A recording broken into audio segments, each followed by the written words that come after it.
ఇప్పుడు ఆ నటుడు నుంచి మీరు రచనలోకి మారటానికి కారణం ఏమై ఉంటుంది సార్? అది అసలు ఆ నేను చిన్నప్పుడు ఇందాక ఇందాక చెప్పింది. చెప్పిందే. రాస్తూ రాస్తే యాక్ట్ వచ్చిన చేస్తూ యాక్ట్ కిక్కేనా? చేస్తూ యాక్ట్ చేస్తూ రాశానండి. రాశారు. అప్పుడు ఆ రచనలో నాకు కిక్కు దానికంటే ఎక్కువ దొరికింది. ఓకే. ఓకే. దానికి ఎవరైనా గురువులు ఉన్నారండి? అలా నాటకంలో మీకు రాయటం నేర్పించి, అంటే ఇలా రాయాలని చెప్పి అలా ఎవరైనా ఉన్నారా? ఉన్నారు సార్. ఓహ్! బుల్లిముద్దు శివరామకృష్ణ గారు. ఓకే. ఓకే. తెనాలిలో. ఆయన తెనాలి. చాలా సినిమాలు కూడా రాశారు కదా! అయ్యో! లెజెండ్ అండి ఆయన. ఆయన ఆయన ప్రజానాయకుడు. ద్వారా మీరు సినిమాలకి ఎందుకు ట్రై చేయలేదు? అంటే అప్పటికే ఆయన కూడా ఆయన సైలెంట్ అయిపోయాడు కదా ఆయన. అచ్చచ్చా! ఓకే. ఆయన మెడ్రాస్ నుంచి వచ్చేసారా? మెడ్రాస్ నుంచి వచ్చేసారు ఆయన. సినిమా ఇండస్ట్రీ నుంచి కొంచెం ఆయన పక్కకు తప్పుకున్నారు. ఓకే. అప్పటికే పక్కకు మరి తప్పుకున్నారు. మీకేమన్నా చెప్తుండే అలా సినిమా ఇండస్ట్రీ వేస్ట్ అని, అలా వద్దని, ఇలా వేస్ట్ అని మాత్రం ఎప్పుడు చెప్పలేదు. ఎప్పుడు చెప్పలేదు. ఎప్పుడు చెప్పలేదు వెనక్కి కానీ వచ్చారన్నారు కదా అని డౌట్. రాసేటప్పుడు అనుభవాలు చెప్తూ ఉండేవాడు ఆయన. ఓహ్! నైస్. అవి నాకు బాగా హెల్ప్ అయ్యేది. హెల్ప్ అయ్యేది. ఓకే. ఓకే. ఎలా రాయాలి, ఎలా ఆలోచించాలి. నేను ఏదైనా నాటికి రాస్తే తీసుకెళ్ళి ఆయన చూపించేవాడిని. చూపించినప్పుడు బాగుంటే బాగుందనేవాడు, లేకపోతే లేదనేవాడు. ఓకే. బాగుండాలంటే ఏం చేయాలి, ఇవన్నీ కూడా ఆయన చెప్తూ ఉండేవాడు. ఓహ్! అలాగే నూతలపాటి సత్యనారాయణ గారు అని చెప్పేసి ఆయన కూడా బొరిమందు శివరాం గారి శిష్యుడే. ఓకే. ఆయన నా గురువు. సినిమా ఎలా రాయాలి అనేది ఆయన అసలు వాటిలో రైట్ ఏంటి, లెఫ్ట్ ఏంటి, అసలు సీన్ ఏంటి, సినికార్డర్ అంటే ఏంటి, సినేరియా అంటే ఏంటి, సినారియో అంటే ఏంటి, ఇవన్నీ కూడా టోటల్గా ఎలా రాయాలి, ఏంటి వర్క్ ఎలా ఉంటుంది అనేది మొత్తం ఆయన దగ్గర నేను నేర్చుకున్నాను.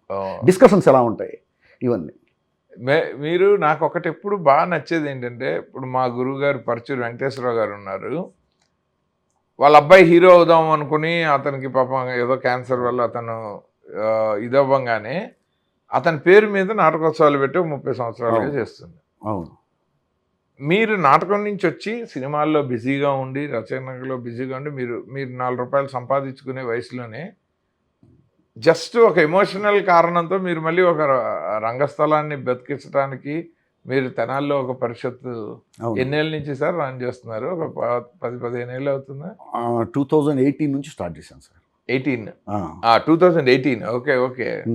సో అంటే దగ్గర మీకు 6 ఇయర్స్గా మీరు రన్ చేస్తున్నారు తెనాల్లో. అది దానికి ఏంటంటే రీజను, అంటే లైక్ మీరు ఇప్పుడు నాటకాలు రాయట్లేదు కదా, సినిమాలలో బాగా బిజీగా ఉన్నారు. మనకి వచ్చింది అక్కడ నుంచే కదా సార్. నాటకం నుంచే వచ్చాము. సో నాటక రంగానికి మన వంతు ఇప్పుడు ప్రస్తుతం చేయగలిగిన పరిస్థితిలో ఉన్నాం. తర్వాత ఎలా ఉంటుందో తెలియదు. పేరేంటండి? కళల కాణాచి. కళల కాణాచి. తెనాలిని అదే కదా పిలుస్తారు. ఆంధ్ర మెడ్రాస్ అనేవాళ్ళు కదా మా చిన్నప్పుడు. ఆంధ్ర ప్యారిస్ అనేవాళ్ళు.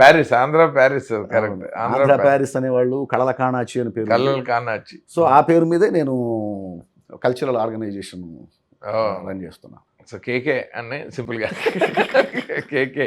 ఇది ఏంటి సార్, ఈ యాక్టివిటీ ఏంటి, ఎప్పుడు చేస్తారు? ఎవ్రీ ఇయర్ మీరు రామారావు గారి పేరు మీద ఒక అవార్డు కూడా ఇస్తున్నారని విన్నాను. దాంట్లో అది 1 సంవత్సరం పాటు చేసాం sir. Okay. Okay. NT Ramarao 100వ సంవత్సరం శత జయంతి ఉత్సవాలు అసలు వరల్డ్లో ఎక్కడా జరగని విధంగా 1 ఇయర్ ఈవెన్ 1 డే కూడా గ్యాప్ లేకుండా, ఒక్క రోజు కూడా గ్యాప్ లేకుండా 365 రోజులు ప్రోగ్రామ్స్ చేసాం అక్కడ.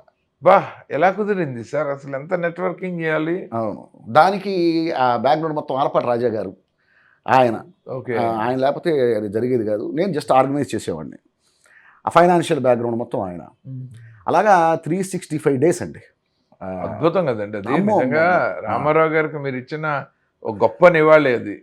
ఆయన 100 సంవత్సరాల శత జయంతి వేడుకల్ని 365 రోజులు. జనరల్గా కొంతమంది నాకు తెలిసి ఆ మే 28 ఒక రోజు చేశారు ఘనంగా, కొంతమంది ప్రతి నెల 28వ తారీఖు చేశారు.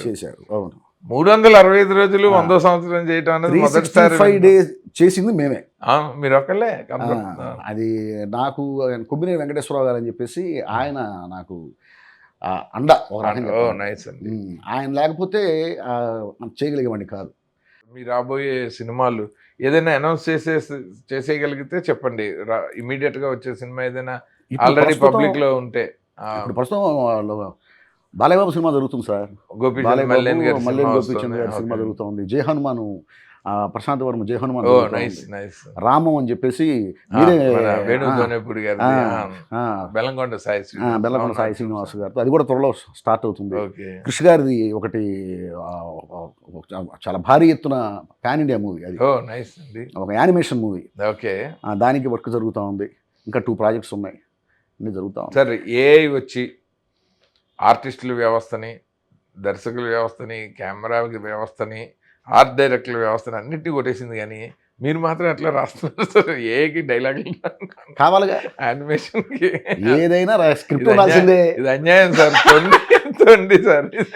స్క్రిప్ట్ ఉండాల్సిందే, డైరెక్టర్ ఉండాల్సిందే. ప్రాంప్ట్ కావాలన్నా మీరు ఒక స్క్రిప్ట్ రాయాలి.